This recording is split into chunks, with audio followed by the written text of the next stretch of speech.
कांग्रेस के प्रवक्ता जी से सवाल है कि बीजेपी सरकार तो अभी है जो 150 वर्ष के रूप में उसको सेलिब्रेट कर रही है, लेकिन आपने नहीं जो बोलेंगे 75 वंदे वर्ष मातरम के ये रूप में लोग। उसको सेलिब्रेट क्यों नहीं किया? क्योंकि वंदे आप तो है मातरम जो पे उस लोग समय बहुत कानून का ऑब्जेक्शन गला है। घोटने में लगे थे, और आज है जो किसी ने एक सही कहा है कि देर आए दुरुस्त आए, लेकिन आए तो सही है, आपने तो याद ही नहीं। ठीक है, जल्दी से अरे राज्यसभा का पूछो जो जवाब मेरा सर से सवाल है। सर ने कहा था कि जो है वंदे मातरम बोला जा सकता है नारे के तौर पे। आपको शायद पता होगा पुराने समय में भी जब राजा महाराजा युद्ध पे जाते थे तो नारे से पहले उनके अंदर जोश भरने के लिए गीत दिया जाता था। तो वंदे मातरम का गीत जोश भरने के लिए था, तो उसमें क्यों कटनी छटनी की गई? वो पूरा 6 स्टैंजा का गीत क्या जोश नहीं भर सकता था? बहुत सुंदर। हो गया, यही सवाल था। और कोई इधर से? अंजना जी। अब इस हिस्से से आप आइए। जय भवानी। आज जब यूनिटी की बात होती है, माइक मैंने पकड़ा। ओके सॉरी, आज जब यूनिटी की बात होती है तो वंदे मातरम जैसे नेशनल सॉन्ग, नेशनल एंथम को रिस्ट्रिक्शन क्यों लगाए गए हैं? ठीक। और इधर से आप आइए, आगे आइए मैम, आइए। भाई उधर से लड़के बच्चे भी नारेबाजी करने लगे, मान नहीं रहा अंदर का। आ रही बोलो हूँ। पार्लियामेंट में भी एक बार इनको सुन के भेजेंगे। बोलो राज्यसभा में भी।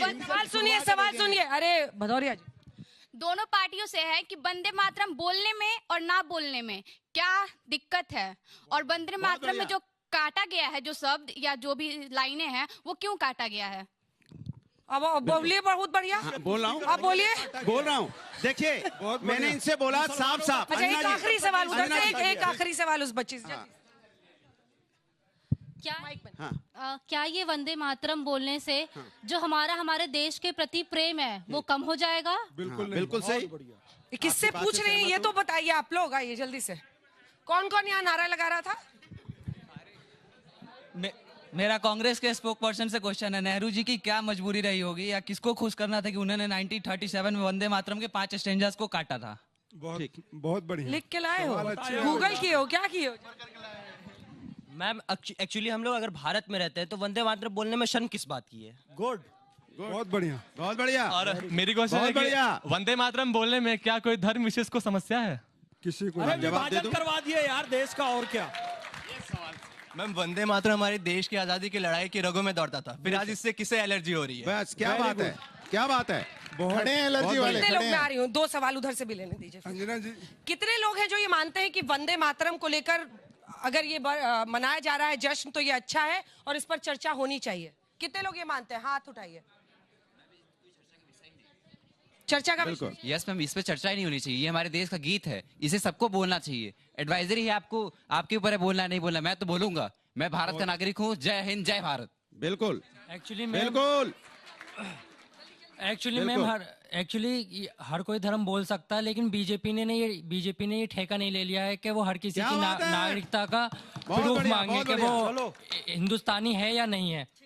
वहीं से ये सवाल आता है जो मैंने आपसे पूछा था कि संविधान उनको आजादी, नेक्स्ट राउंड में आ रही हूँ, संविधान उनको आजादी तो देता है मौलाना जी को कि बोले ना बोले। जरा एक बार शुरू इनसे करते हैं क्योंकि ज्यादा सवाल इनके लिए हैं। फिर कांग्रेस से देखिए अंजना जी, मैं फिर दोहराता हूँ, छोटा जवाब। मैं बिल्कुल छोटा जवाब दे रहा हूँ और मैं फिर दोहराता हूँ, और मैं देश के नागरिक के नाते कह रहा हूँ, आपको मेरे को गलत कहना है, मुझे गलत कहिए। आपको मेरे को सजा देनी है, मुझे सजा दीजिए। आपको मुझे जेल में डालना है, मुझे जेल में डालिए। पर इस देश के जिस नारे की गूंज के लेकर के देश के स्वतंत्रता संग्राम में शहीद होने वाले हमारे सेनानियों ने अपनी जान दी है, अगर उसको कोई आज के समय में नहीं गाएगा, मेरे लिए वो इस देश में रहने के लायक नहीं है। इसमें कोई दो राय नहीं है। ये हमारा, ये भाजपा कांग्रेस का विषय नहीं है, ये हिंदू मुसलमान का विषय नहीं है, ये बीजेपी और मोदी का विषय नहीं है, ये देश का विषय है। 5वीं बार वो बच्चा भी मेरे, आप लोगों को वो बच्चा भी सुनिए ना, वो 5वीं बार टेक 5 था उस लड़के का। मैं सबको स्टैंजा क्यों बताऊंगा काटा? कि यहाँ पे ये जितने बच्ची भी लोग पूछ रही है हैं, क्यों बिल्कुल काटा? अंजना, जितने लोग बैठे हैं, किसी को ना पार्टी, कोई भाजपा या कांग्रेस राष्ट्रभक्ति नहीं सिखाएगी। आप लोग इस देश में जब पैदा होते हैं ना, राष्ट्रभक्त पैदा होते हैं। अब स्वर्णमयी लंका नमे लक्ष्मण रोचते, जननी जन्मभूमिश्च स्वर्गादपि गरीयसी। तो जन्मभूमि और जन्म देने वाली दोनों स्वर्ग से महान है। और नेहरू जी की बात जब आप करते तो शुक्र मनाइए कि नेहरू जी ने इस वंदे मातरम को इस राष्ट्र गीत के लिए प्रायोजित किया, उसको लाया। 1986 में रहमतुल्लाह सयानी और गुरु रविंद्रनाथ टैगोर ने 1986 में कलकत्ता के पहले अधिवेशन में गाया था और एक्सेप्ट किया था इसको। और आप लोग कहते हैं कि काट छाट क्यों किया था? आप लोग यहाँ पे बैठे कितने लोगों ने वंदे मातरम गीत पहले पूरा गाया है? बताइए कितने लोगों ने गाया है? हमने। बहुत बढ़िया। ये देखिए, दिखाइए भाई, हाथ दिखाइए इधर कितने का। लोगों ने गाया? सारे बच्चे हाथ उठा रहे हैं। कितने लोगों ने गाया? सबने गाया है ना? किसी ने रोका नहीं है कि आप पूरा गाइए, आधा गाइए, इसमें कोई रोक नहीं लगेगी। अब ये रोक लगाएंगे वंदे मातरम पर। सुनिए, वो लोग हैं नरेंद्र वंदे मातरम पर रोक सुनिए, लगाएंगे। एक मिनट चुप। एहसान हो गया, नरेंद्र मोदी जी बोलोगे चुप। देश के गद्दार लोग हैं, इनको ये वंदे बोलने नहीं मातरम देगा। पर नरेंद्र बिल्कुल मोदी जी चुप नहीं बोलोगे। रहेंगे। वंदे सुनिए, मातरम पर रोक नरेंद्र लगाने मोदी जी वालों वो क्या हैं है? जो तेज आवाज कहते में हैं कि बोलेंगे हमारे कि कोई घर में रोक नहीं लग मुसलमान सकती। रहते थे आसपास। हमारे घर में ईद में सेवइयां और खीर आती थी, नरेंद्र मोदी जी कहते थे मुसलमानों के बीच में रह के सुरक्षित होते थे। और योगी जी कहते हैं अगर 50 हिंदुओं के बीच में एक मुसलमान होगा वो सुरक्षित रहेगा, लेकिन 100 हिंदू 6 बार पूछो, 50 10 बार मुसलमानों के पूछो, बीच में हम एक हिंदू बोल रहेगा तो सुरक्षित नहीं रहेगा। ठीक है, फैज खान साहब, जल्दी से।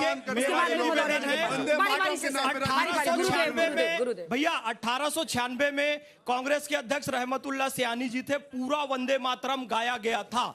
जब नेहरू जी के हाथ में शक्ति आई और जब इस देश के प्रधानमंत्री बने 24 जनवरी 1950 को राष्ट्र गीत में काट छाट करके उसे आधा क्यों किया गया? नेहरू जी ने संविधान में कहीं नहीं लिखा है कि आधा गाना है, पूरा गाना है। लिखा हुआ, फिर से कह रहा हूं, दोबारा कह रहा हूं, संविधान का अनुच्छेद 51 का बिंदु खा क्लियर लिखा हुआ है कि स्वतंत्रता आंदोलन को प्रेरित करने वाले आदर्शों को अपने हृदय में संजोकर रखना है और उसका पालन करना है। स्वतंत्रता आंदोलन को वंदे मातरम ने प्रेरित किया तो उसे गाना संविधान में लिखा हुआ है। उसको राष्ट्रगीत के तौर पे मान्यता दिया गया, पूरे देश ने एक साथ गाया और एक स्वर में गाया और अंग्रेजों के खिलाफ लड़ाई लड़ी। क्योंकि इनको तुष्टीकरण करना था, जो तुष्टीकरण जिस वर्ग का करना था उन लोगों ने पाकिस्तान ले लिया।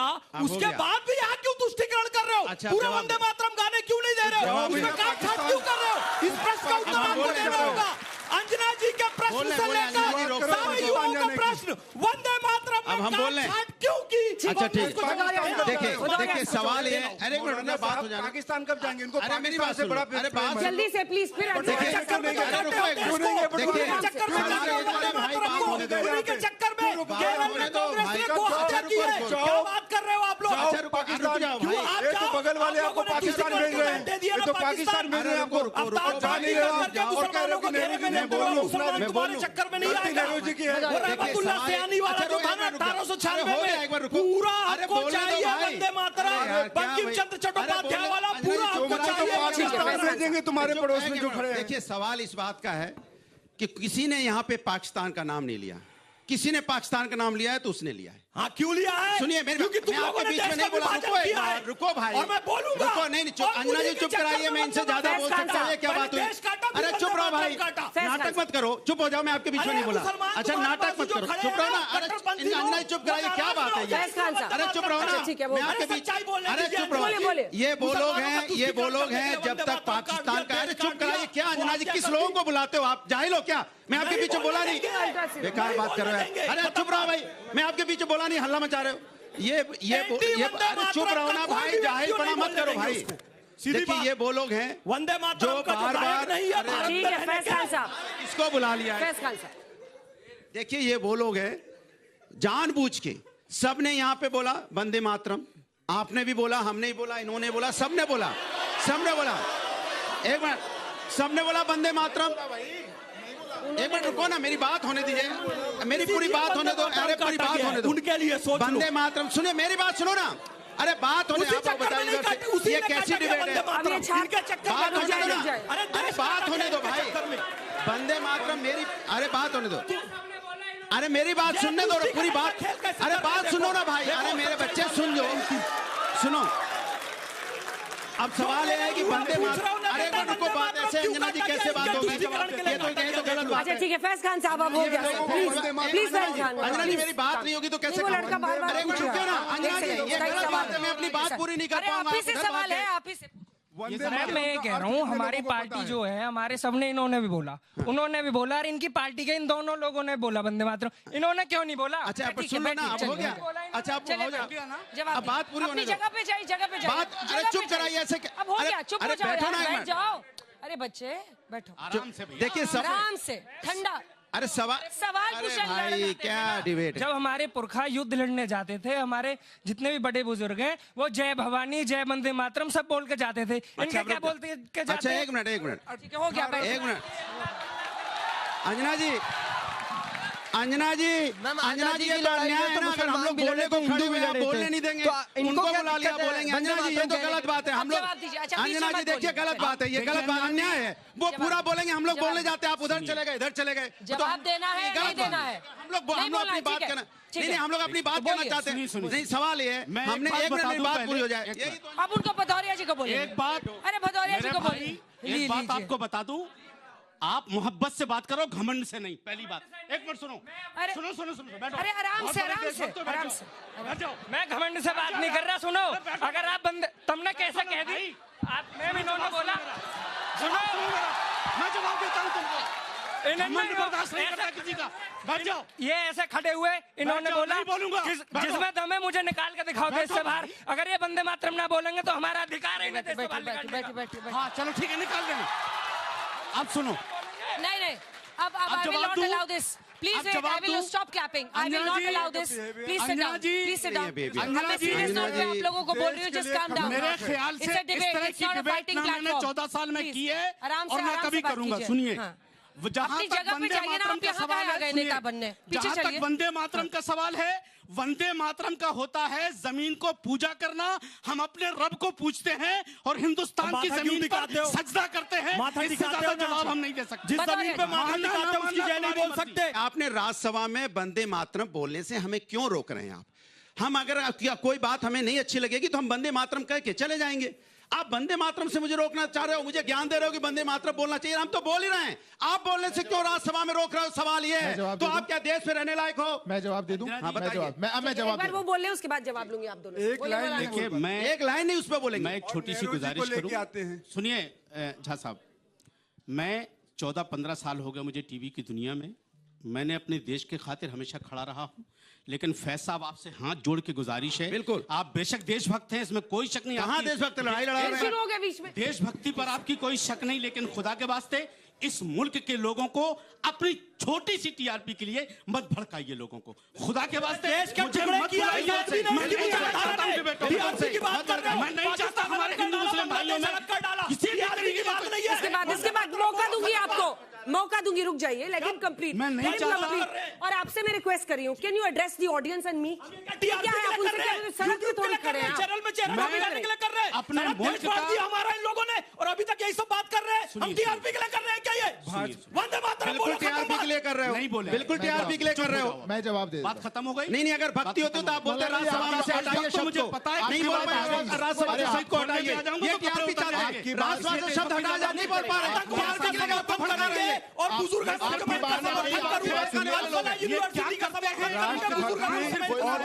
टीवी पे आने का मौका मिल जाए, कुछ भी बोल के चले जाएंगे। जो लोग इस मुल्क में पैदा हुए हैं वो अपने मुल्क के लिए पाकिस्तान बना दिया, बांग्लादेश बना दिया, मरने को तैयार है अपने मुल्क के लोग आज भी। आपकी बात आ गई, अब बोल देते हैं। बार बार 10 सेकंड बोल, 10 सेकंड। बार बार एक बात कही जा रही है, एडवाइजरी एडवाइजरी एडवाइजरी। यहां तो कोई एडवाइजरी नहीं है। यहां क्यों नहीं बोल रहे? यहां क्यों नहीं बोल रहे? अरे आपके मैं देखिए, मैं किसी बात की बहुत गंभीरता में आपको लेकर के जा रहा हूं। 1875 में लिखा गया, पूरा गीत था। 96 में गाया गया, पूरा गीत था। 1907 में प्रतिबंध लगा, पूरा गीत था। अंग्रेजों ने 5-5 रुपए के जुर्माने लगाए उन बच्चों पे जो वंदे मातरम गाते थे, पूरा गीत था। 37 में ऐसा क्या हुआ कि नेहरू ने कटनी चटनी कर दी? उस पर जवाब क्यों नहीं आ रहा? पूरी डिबेट निकल करके चली जाएगी, पर आज 150वां वर्ष हम वंदे मातरम का मना रहे हैं। कोई इस बात को कहने को तैयार नहीं है। राज्यसभा में तो ऐसे नारे के साथ, अरे राज्यसभा में तो हटवा दो। मेरे ये गुजारिश है, बोलने दीजिए, बीच में नहीं, मैं आपको अपने देश के हक में बोलना, आतंकवाद के खिलाफ में बोलना, वंदे मातरम के पक्ष में बोलना, क्या ये केवल टीआरपी है कि मेरे दिल की आवाज है? और सुनो, अगर ये दिल की आवाज है और दिल की आवाज कहने से मोहम्मद फैज खान को टीआरपी मिलती है, वंदे मातरम कहने से टीआरपी मिलती है, तो फिर तो मैं और वंदे मातरम बोलूंगा। मिलनी भी चाहिए। अच्छा ये बताओ, टीआरपी किसको मिलनी चाहिए? जो वंदे मातरम बोले उसको टीआरपी मिलनी चाहिए, या जो भारत माता को अपशब्द कहे उसको टीआरपी मिलनी चाहिए? जो वंदे मातरम बोले उसको टीआरपी मिलनी चाहिए। तो हमारे देश का युवा टीआरपी देगा। और एक बात कह रहा हूं, जब मैं टीवी चैनल पे नहीं आता था ना, 2.5 साल की उम्र का था, सरस्वती शिशु मंदिर में गया था। कहानी 2.5 साल की उम्र से वंदे मातरम बोल रहा हूं। जब बीजेपी की सरकार नहीं थी, जब बीजेपी की स्थापना नहीं हुई थी, तब से मोहम्मद फैज खान वंदे मातरम बोल रहा है। और मरते दम तक, चाहे जिंदा रहे चाहे मर जाए, हम गाएंगे हम वंदे मातरम। हम बोलते रहेंगे। टीआरपी का चक्कर तुम्हारा अभी का है। किसी आदमी टीआरपी के सिवा कुछ सूझता नहीं है। मौलाना साहब, इजाजत है? पूरा गाय बोलो, अलग से दूसरा लिख के बोलिए ना। अरे वो पहले माइक्रोफोन तो बंद हो। सुनिए, मैं अपने मुल्क का, अपने हिंदुस्तान का एक मजबूत जिम्मेदार सिपाही हूं, और ये बार बार जो आतंकवाद और पाकिस्तान कर रहा है, पाकिस्तान और आतंकियों को जूते की नोक पे रखता हूं। जिसको हमारा बायोडाटा उठाना है, उठा करके देख ले कि इस मुल्क के लिए हमने क्या किया और क्या नहीं किया। दूसरी चीज, एक मिनट सुनिए, अब मैं रोको भाई, सुन तो, अब सुनो यार मेरे भाई, सुन लो, अच्छा नहीं लगता ऐसे बीच में टोका टाके। सुनिए, दूसरी चीज, हम इन लोगों के ना तो बहकावे में आते हैं और ना हम किसी के भड़कावे में आते हैं। हमने बचपन में क्या किया ना ये देखने गए, इन्होंने क्या किया ना हम देखने गए।